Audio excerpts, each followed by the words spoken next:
Welcome to another video. My name is Celia, and in today's video I want to talk about procrastination. We all procrastinate at some point. There are always jobs that we don't want to do and we just keep putting them off, but we need to get them done. So in this video I'm going to give 3 steps on how not to procrastinate and how to get those jobs done. So step number 1 is MIT. Do the most important task first. 80% of our results come from 20% of our effort. Get started on the most important task first, because once you've got that task done, the rest of the day is a breeze. If you concentrate on doing all the little insignificant tasks, you're actually still going to have to come back to that big task because it's the most important task that you have to get done. So get that task done first, because once you get the difficult task done first, the most important task first, which I'm assuming is the most difficult task if you're procrastinating, you will feel so much better. You'll be so pleased with yourself that you've got that task done. It's about communicating with your future self. See, I knew when I set up my business when I was 30 and I worked for years, but I knew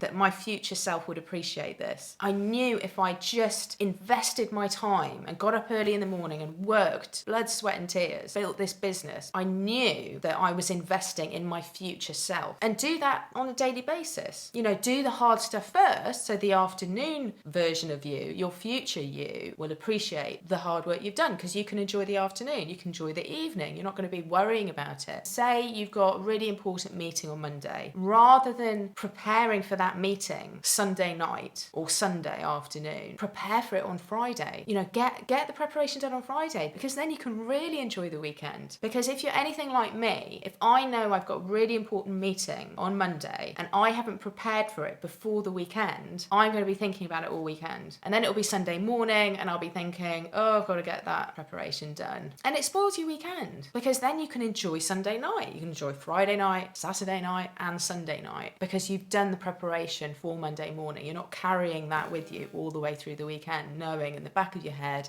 oh, I've got to do that preparation for Monday. You'll be thankful to do the most important task first. Number 2, if you're like me and you get easily distracted, you need a distraction list. So as you're working, if something comes up in your mind, then just make a note of it. Put it down on that distraction list and you can look at that after you've got the most important task done. That's a really easy step, because you can come back to those distractions later. Seriously, if I'm working and I think, oh, I'm just going to go and grab a cup of coffee quickly, and I'll nip downstairs, I'll grab a cup of coffee, and then on my way back, I'll be like, oh, maybe I should do this. Maybe I should call that person. Oh, you were meant to do that. And all these things come to your mind. Or somebody calls you. Put your phone on silent. Make that distraction list. So you're getting all those things out of your head and onto a bit of paper, so you have a clear mind to work. Finally, find your time. So your clock. What works best for you? I am definitely an early bird. The best time for me to work is in the morning. Most people don't like getting up early in the morning. I don't know if it's something to do with star signs. I have no idea about star signs. Is that why some people are early birds and some people are night owls? Is it to do with the time you were born, or something to do with the moon? Comment below if you know anything about star signs. I don't know.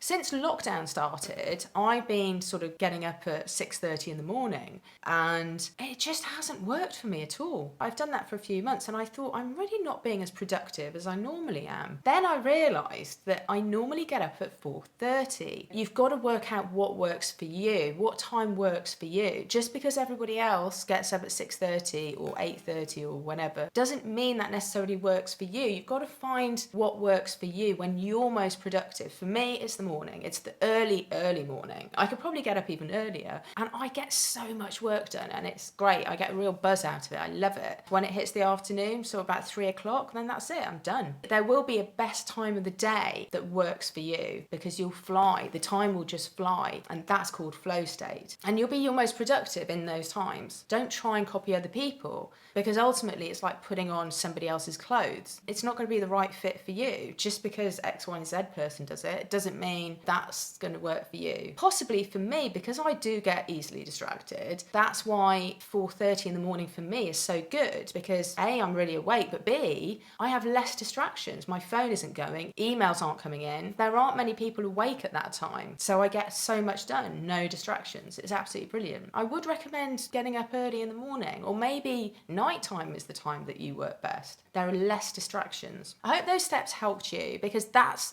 the system that I use. And please comment below and let me know which tip you found most useful. If you want to see more videos like this, then please hit the subscribe button and hit the notifications bell to make sure that you don't miss out on my next video. Thanks so much for watching. Bye.